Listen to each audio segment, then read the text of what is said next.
Assalamualaikum warahmatullahi wabarakatuh. Kami dari kelompok 4 akan menjelaskan materi tentang teori penunjukan kembali atau Renvoy dan teori kualifikasi. Sebelum masuk ke materi, eh, kami akan menyebutkan anggota kami masing-masing terlebih dahulu. Saya Saskia Fazin Veronisa dengan NIM 12030505156.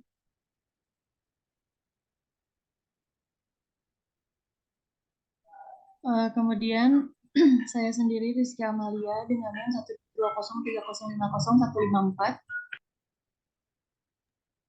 Selanjutnya, saya Sheila Maharani dengan NIM 12030505159.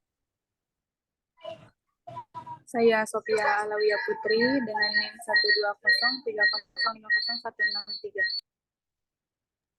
Saya Syifa Gifira Salsabila dengan NIM 12030501666. Saya Pelvi Arsita Suwandi dengan NIM 12030500170.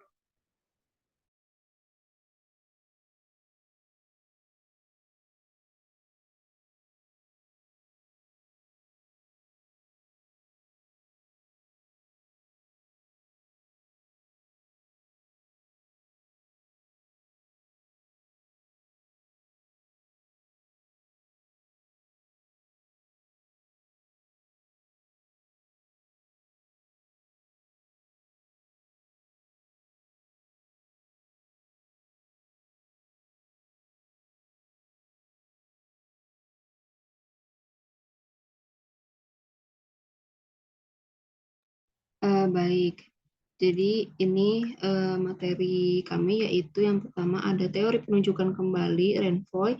Yang pengertian Renvoy ini akan dijelaskan oleh Saudari Velvi. Dipersilahkan untuk Saudari Velvi untuk memaparkan materinya. Baik, terima kasih moderator. Yang pertama ada pengertian Renvoy atau Renvoy dikenal juga sebagai doktrin penunjukan kembali yang merupakan suatu doktrin yang digunakan untuk menghindari diberlakukannya kaidah atau sistem hukum yang seharusnya berlaku atau disebut juga lex causa yang sudah ditetapkan berdasarkan prosedur hukum perdata internasional secara normal dan mengubah acuan kepada suatu kaidah atau pada sistem hukum yang lainnya, seperti pada contoh kaidah hukum intern lex fori atau sistem hukum yang lain selain lex causa. Dengan demikian, Renvoy digunakan sebagai alat bagi para hakim untuk merekayasa penentuan lex causa ke arah sistem hukum yang mana dianggap bisa memberikan putusan terbaik, sehingga sudah pasti dalam proses Renvoy ini ada kaidah hukum perdata yang dikesampingkan. Pada praktiknya, ada 3 macam skema penunjukan kembali atau Renvoy. Yang pertama yaitu single Renvoy, double Renvoy, atau foreign court doctrine, dan penunjukan lebih jauh. Sekian pemaparan materi dari saya kembalikan ke moderator. Baik, terima kasih Saudari Velvi atas pemaparan materinya. Kemudian ada materi selanjutnya yaitu penyebab timbulnya Renvoy yang akan dijelaskan oleh Saudari Sheila. Dipersilakan untuk Saudari Sheila untuk memaparkan materinya. Ya, baik, terima kasih moderator. Di sini saya akan menjelaskan tentang penyebab timbulnya Renvoy. Renvoy terjadi karena adanya aneka macam sistem hukum perdata internasional dalam status personal seseorang, misalnya mengenai personal nasionalitas atau personal domisili. Renvoy juga timbul apabila hukum asing yang ditunjuk oleh Lex Fori menunjuk kembali ke arah Lex Fori itu atau kepada sistem hukum asing lainnya. Setelah mengkualifikasi fakta-fakta yang ada dalam suatu perkara atau kasus, maka dapat kemudian dicari petunjuk untuk penerapan hukum asing mana yang akan diberlakukan. Konsep Renvoy hakikatnya ialah merupakan penyimpangan terhadap suatu alur dalam hukum perdata internasional yang selalu diarahkan untuk menetapkan sistem hukum yang diberlakukan atau lex causa. Pada umumnya, Renvoy adalah penunjukan kembali atau penunjukan lebih lanjut ke kaidah-kaidah hukum perdata internasional dari suatu sistem hukum asing yang ditunjuk oleh kaidah hukum perdata internasional dari suatu sistem asing, penunjuk kembali dari hukum yang seharusnya berlaku lex causa berdasarkan ketentuan lex fori kepada ketentuan lex fori sendiri disebut Renvoy. Contoh kasus yang menyangkut masalah adalah pewarisan seorang warga negara Kanada yang mempunyai domisili origin di Provinsi Ontario, Kanada. Domisili terakhir sebelum meninggal dunia di Jerman. Sebelum meninggal dunia, dia tidak sempat membuat wasiat. Dia meninggalkan sejumlah benda-benda bergerak di Provinsi Ontario, Kanada. Masalah yang timbul adalah pembagian waris yang diselesaikan di Pengadilan Ontario. Kaidah Conflict of Law Ontario menentukan pewarisan benda-benda bergerak tanpa wasiat diatur berdasarkan domisili terakhir pewaris. Dengan demikian, berdasarkan kaidah HPI Ontario, hakim menetapkan bahwa hukum yang berlaku untuk kasus tersebut adalah hukum Jerman. Oleh karena itu, hakim mempelajari ketentuan hukum Jerman. Ketentuan hukum Jerman menyatakan bahwa masalah pewarisan diatur berdasarkan hukum nasional. Akhirnya, hakim menggunakan hukum Kanada untuk mengadili perkara ini. Terima kasih, moderator. Saya kembalikan. Baik, terima kasih Saudari Sheila atas pemaparan materinya. Kemudian ada macam-macam teori Renvoy yang akan dijelaskan oleh saya sendiri. Jadi macam-macam teori Renvoy ini tuh menurut Swedish Conflict of Laws itu ada dua jenis, yaitu penunjukan kembali atau remission, yaitu penunjukan kembali oleh kaidah HPI asing kembali ke arah lex fori, dan yang kedua penunjukan lebih lanjut atau transmission. Penunjukan kembali atau remission oleh kaidah hukum perdata internasional asing, yaitu kembali ke arah lex fori. Dalam proses ini, penunjukan pertama berlangsung dari kaidah hukum perdata internasional forum ke arah kaidah hukum perdata internasional asing. Karena sebelumnya diketahui kaidah hukum perdata internasional asing itu dalam penunjukan kedua akan menunjuk kembali ke arah lex fori. Lalu contoh kasusnya itu yaitu the Forgo case pada tahun 1883. Forgo adalah warga negara Bavaria, Jerman. Ia berdomisili di Prancis sejak berusia 5 tahun tanpa memperoleh kewarganegaraan Prancis. Forgo meninggal dunia di Prancis secara ab instatis. Forgo sebenarnya adalah seorang anak luar kawin. Dia meninggalkan sejumlah barang-barang bergerak di Prancis. Perkara pembagian harta warisan Forgo diajukan di depan pengadilan Prancis. Nah, dari kasus Forgo ini, hukum waris manakah yang harus diterapkan? Jadi, hukum waris yang harus diterapkan itu, kaidah HPI Lex Fori menyatakan bahwa persoalan pewarisan benda-benda bergerak harus diatur berdasarkan kaidah-kaidah hukum dari tempat di mana pewaris menjadi warga negara. Kaidah HPI Bavaria menetapkan bahwa pewarisan benda-benda bergerak harus diatur berdasarkan hukum dari tempat di mana pewaris bertempat tinggal sehari-hari. Lalu yang kedua itu ada penunjukan kembali lebih lanjut atau transmission. Nah, proses penunjukan kembali lebih lanjut atau transmission yaitu penunjukan oleh kaidah hukum perdata internasional asing ke arah suatu sistem hukum asing yang lain, di mana penunjukan pertama berlangsung dari kaidah hukum perdata internasional forum ke arah kaidah hukum perdata internasional asing. Contoh kasus itu yaitu ada Patino vs. Patino pada tahun 1950. Dua orang warga negara Bolivia, yaitu suami istri Patino, mengajukan permohonan perceraian. Mereka melangsungkan pernikahan itu di Spanyol. Lalu perceraian diajukan ke pengadilan Prancis. Hukum manakah yang memenuhi atau penolakan atas permohonan perceraian harus dilakukan? Menyadari perkara ini sebagai perkara HPI, Hakim Prancis melihat ke arah kaidah HPI Prancis yang menetapkan bahwa perkara ini dikualifikasikan sebagai perkara yang menyangkut status personal orang dan karena itu harus ditetapkan berdasarkan prinsip kewarganegaraan. Jadi Hakim Prancis menunjuk ke arah hukum Bolivia. Para pihak penunjukan ke arah hukum Bolivia oleh hakim ternyata dianggap sebagai Gesamtverweisung, karena itu harus dilihat kaidah HPI Bolivia. Nah, kaidah HPI Bolivia ternyata menetapkan bahwa perkara tentang pemenuhan atau penolakan terhadap permohonan cerai harus berdasarkan lex loci celebrationis. Jadi, kaidah HPI Bolivia menunjuk lagi ke arah sistem hukum di tempat di mana perkawinan antara pihak-pihak berlangsung, yaitu di Spanyol. Jadi, hukum intern Spanyol mengenai masalah perkawinan monogami mutlak sehingga permohonan suami istri tersebut ditolak. Sekian penjelasan macam-macam teori dari saya. Kemudian ada yang kedua itu ada teori kualifikasi. Pengertian kualifikasi yang akan dijelaskan oleh Saudari Sophia. Silakan untuk Saudari Sophia untuk menjelaskan materinya. Baik, terima kasih moderator. Di sini saya akan menjelaskan sedikit mengenai pengertian kualifikasi. Nah, menurut dalam Kamus Bahasa Indonesia, definisi kualifikasi adalah keahlian yang diperlukan untuk melakukan sesuatu atau menduduki jabatan tertentu. Jadi, kualifikasi mendorong seseorang untuk memiliki suatu keahlian atau kecakapan khusus. Nah, teori kualifikasi ini diperlukan oleh para hakim dalam melakukan penalaran hukum untuk memperoleh jawaban tentang hukum asing itu, yang merupakan kaidah-kaidah suatu hukum dari negara tertentu atau pilihan lainnya. Para hakim menilai hukum asing itu memang terdiri dari hukum intern dan ada pula kaidah hukum perdata internasionalnya.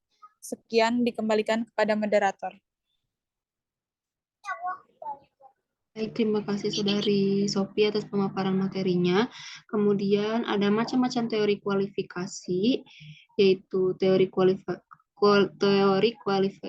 Lex Fori dan teori kualifikasi Lex Cause, beserta contohnya yang akan dijelaskan oleh Saudari Syifa. Dipersilahkan untuk Saudari Syifa untuk memaparkan materinya. Baik, terima kasih moderator. Jadi saya di sini akan menjelaskan tentang macam-macam teori kualifikasi. Yang pertama ada teori kualifikasi Lex Fori.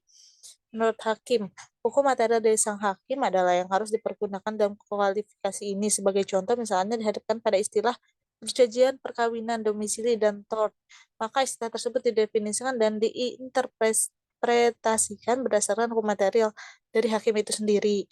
Contoh kasusnya itu contoh kasus teori kualifikasi Lex Fori yaitu kasus Ogan vs Ogan 1908.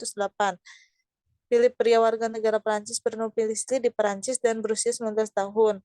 Philip menikah dengan berkewarganegaraan Inggris, Sarah, yang berkewarganegaraan Inggris. Pernikahan Philip dan Sarah dilangsungkan dan diresmikan di Inggris tahun 1898. Philip menikah dengan Sarah tanpa izin orang tua Philip. Izin ini diwajibkan oleh hukum Prancis.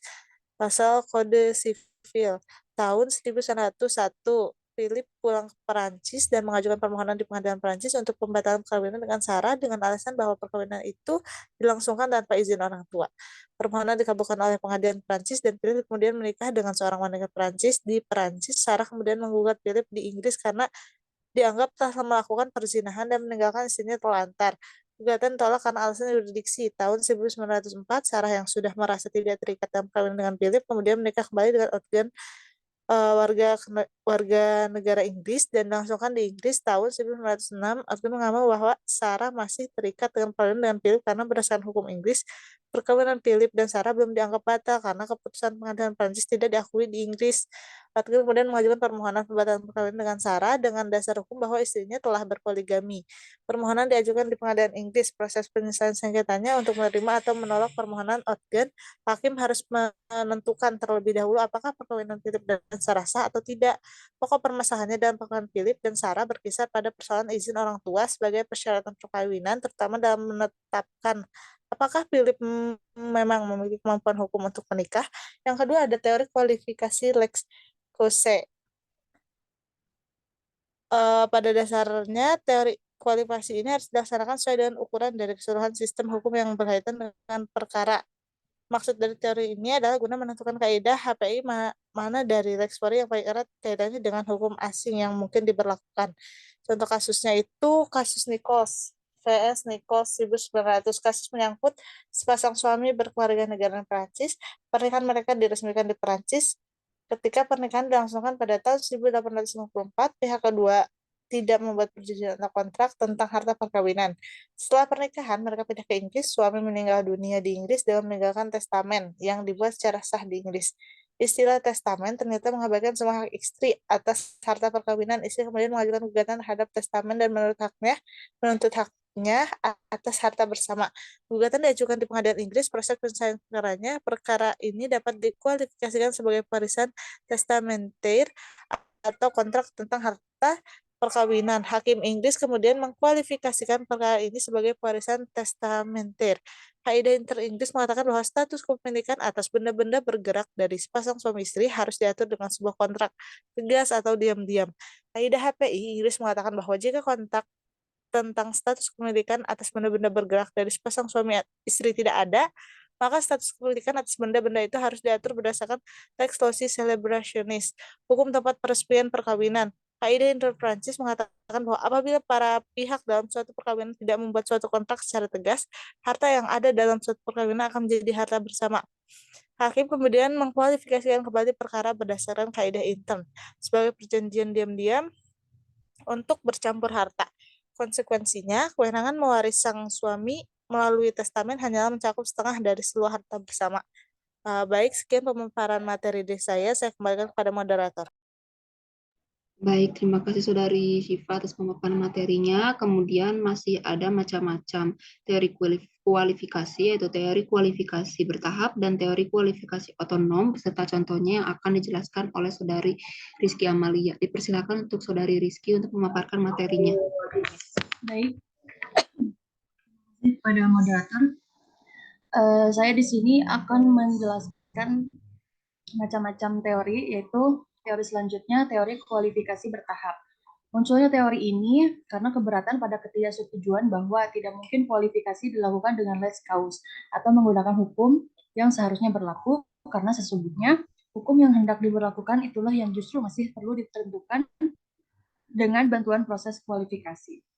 Menurut teori ini, dilakukan melalui dua tahap, yaitu kualifikasi primer.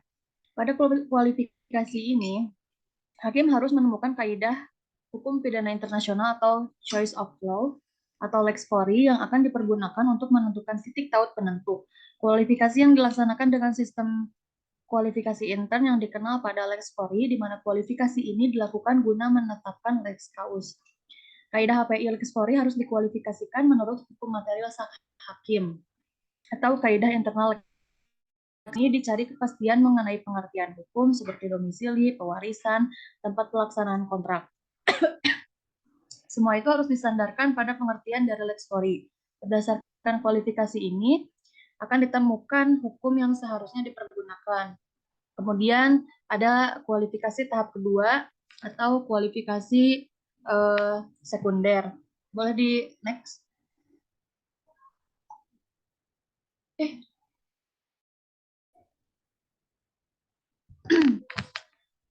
Oke, yang kedua, kualifikasi tahap kedua yaitu kualifikasi sekunder. Dijalankan dengan sistem kualifikasi intern yang dikenal pada lex causa. Apabila sudah diketahui hukum yang seharusnya diberlakukan, itu adalah hukum asing, maka perlu dilakukan kualifikasi lebih jauh menurut hukum asing yang ditemukan itu.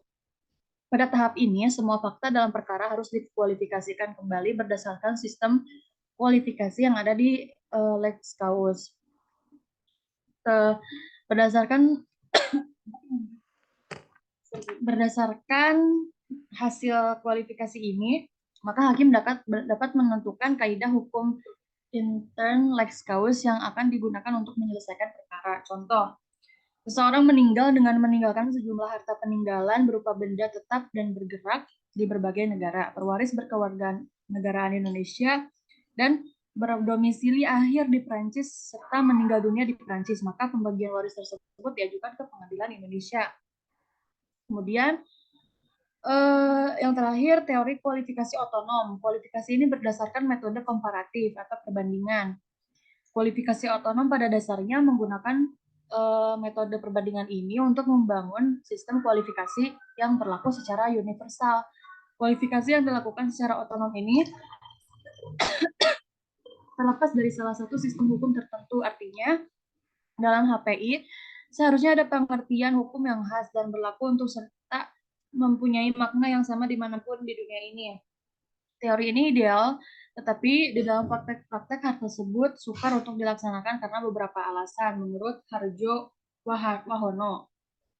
Menurutnya,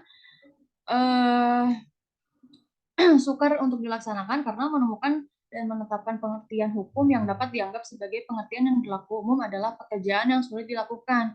Kemudian alasan selanjutnya yaitu hakim yang akan menggunakan kualifikasi yang demikian haruslah mengenal semua sistem hukum di dunia agar ia dapat menemukan konsep-konsep yang memang diakui di seluruh dunia. Sekian pemaparan dari saya. Saya kembalikan lagi ke moderator.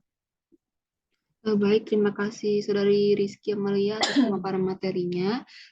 Jadi dapat disimpulkan bahwa Renvoy suatu doktrin yang dapat digunakan untuk menghindari diberlakunya kaidah atau sistem hukum yang seharusnya berlaku atau disebut juga lex causa yang sudah ditetapkan berdasarkan prosedur hukum perdata internasional secara normal dan mengubah acuan kepada suatu kaidah atau pada sistem hukum yang lainnya seperti pada contoh. Lalu, kualifikasi adalah sekumpulan fakta dalam peristiwa hukum yang kemudian didefinisikan dan ditempatkan dalam suatu kategori yuridis tertentu dalam kaitannya dengan pengambilan keputusan hukum atas persoalan hukum tersebut. Sekian pemaparan materi dari kami. Mohon maaf bila banyak kesalahan dan ketidaksempurnaan. Wassalamualaikum warahmatullahi wabarakatuh.